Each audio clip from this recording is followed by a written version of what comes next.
नमस्कार. आज आपण बोलणार आहोत दोन अशा मोठ्या देशांबद्दल जे जगाच्या दोन वेगवेगळ्या टोकांवर आहेत. एक आहे भारत आणि दुसरा ब्राझील. चला तर मग सुरू करूया त्यांची इंटरेस्टिंग कहाणी. विचार करा, एका बाजूला आहे आपला भारत, जो मसाल्यांसाठी जगभर ओळखला जातो आणि क्रिकेट तर आपल्या रक्तातच आहे, नाही का? आणि दुसऱ्या टोकाला आहे ब्राझील, ज्याला जगाचा कॉफी पॉट म्हणतात आणि फुटबॉल हा तिथल्या लोकांचा जणू श्वास आहे. पण ह्या ओळखीपणीकडे असं काय आहे जे ह्या दोन देशांना जोडतं आणि काय आहे जे त्यांना एकमेकांपेक्षा वेगळं बनवतं? तर सगळ्यात आधी आपण सुरुवात करूया त्यांच्या भौगोलिक स्थानापासून. कारण खरं तर कुठला देश नकाशावर कुठे आहे यावरच त्याचा बराचसा इतिहास आणि आजची परिस्थिती अवलंबून असते. आता पुढे जाण्याआधी एक छोटीशी गोष्ट पटकन समजून घेऊया. गोलार्ध म्हणजे काय? सोपं आहे. पृथ्वीच्या बरोबर मध्यातून एक काल्पनिक रेषा जाते, जिला आपण विषुववृत्त म्हणतो. या रेषेमुळे पृथ्वीचे दोन सारखे भाग होतात. वरचा म्हणजे उत्तर गोलार्ध आणि खालचा म्हणजे दक्षिण गोलार्ध. बस, आणि याचमुळे आपल्याला देशांचं नेमकं स्थान कळतं. इथे पाहिलं की दोन्ही देशांमधला फरक अगदी लगेच लक्षात येतो. बघा, भारत येतो उत्तर आणि पूर्व गोलार्धात, आशिया खंडात, तर ब्राझील आहे दक्षिण आणि पश्चिम गोलार्धात, तोही दक्षिण अमेरिका खंडात.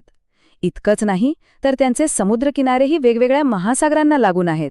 भारताला हिंदी महासागर लाभलाय, तर ब्राझीलच्या किनाऱ्यावर आहे अटलांटिक महासागर. हे आकडे बघितल्यावर एक खूप मोठा फरक आपल्यासमोर येतो.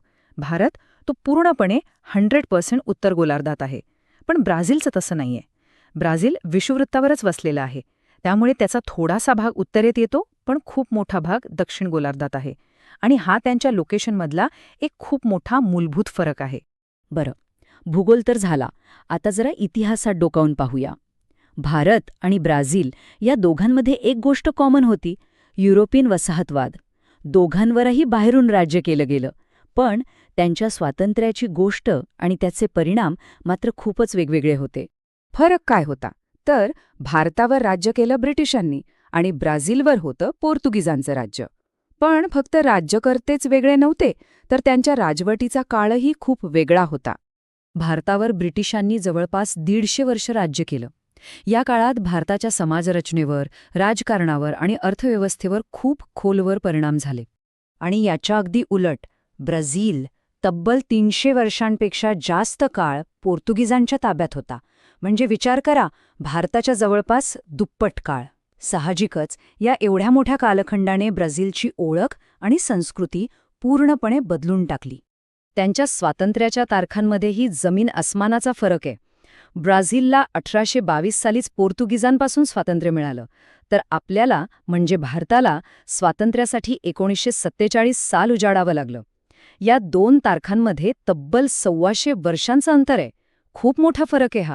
स्वातंत्र्य तर मिळालं, पण त्यानंतरचा प्रवास अजिबात सोपा नव्हता. दोन्ही देशांपुढे वेगवेगळ्या पण तितक्याच मोठ्या समस्या आवासून उभ्या होत्या. बघूया नक्की काय आव्हानं होती त्यांच्यासमोर. भारताचं उदाहरण घेतलं तर स्वातंत्र्य मिळाल्यानंतरच्या पहिल्या 20 वर्षांतच देशाला 3 मोठ्या युद्धांना तोंड द्यावं लागलं. एकीकडे सीमेवर तणाव होता, तर दुसरीकडे देशात अनेक ठिकाणी भीषण दुष्काळ पडला होता. आणि सगळ्यात मोठं संकट होतं ते फाळणीचं. लाखो लोकांचं विस्थापन झालं होतं. ती एक खूप मोठी मानवी शोकांतिका होती. आता ब्राझीलकडे बघूया. त्यांची आव्हानं वेगळी होती. तिथे तब्बल 50 वर्षांपेक्षा जास्त काळ लष्करी राजवट होती, म्हणजे साधारण 1930 ते 1985 पर्यंत. याशिवाय जागतिक आर्थिक मंदीचा त्यांना मोठा फटका बसला. आणि ॲमेझॉनसारखा प्रचंड मोठा आणि दुर्गम भाग, तिथल्या लोकांपर्यंत मूलभूत सेवा पोहोचवणं हे एक मोठं आव्हान होतं. तर मग इतके वेगवेगळे रस्ते चुखाळून, इतका संघर्ष करून आज हे दोन्ही देश कुठे उभे आहेत? चला आता त्यांच्या आजच्या परिस्थितीवर आणि भविष्यातल्या भूमिकेवर एक नजर टाकूया.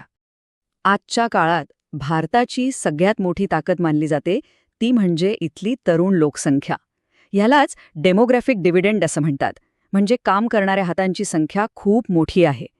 तर दुसरीकडे ब्राझीलकडे नैसर्गिक साधनसंपत्तीचा प्रचंड साठा आहे आणि त्यामुळेच जगातील एक महत्त्वाची भविष्यातील बाजारपेठ म्हणून त्याच्याकडे पाहिलं जातं. तर या सगळ्याचा अर्थ काय? सोप्या शब्दात सांगायचं तर सुरुवातीला खूप संघर्ष करावा लागला असला तरी आज भारत आणि ब्राझील हे दोन्ही देश जगातील प्रमुख विकसनशील राष्ट्र आणि महत्त्वाच्या जागतिक बाजारपेठा म्हणून पुढे आले आहेत. त्यांनी स्वतःची एक वेगळी ओळख निर्माण केली आहे. आणि जाता जाता एक शेवटचा पण महत्त्वाचा प्रश्न. आज जसं जसं जागतिक सत्तेचं केंद्र बदलत आहे, तसतसं भविष्यात हे दोन मोठे देश एकमेकांचे भागीदार बनतील की प्रतिस्पर्धी? यावर नक्कीच विचार करायला हवा.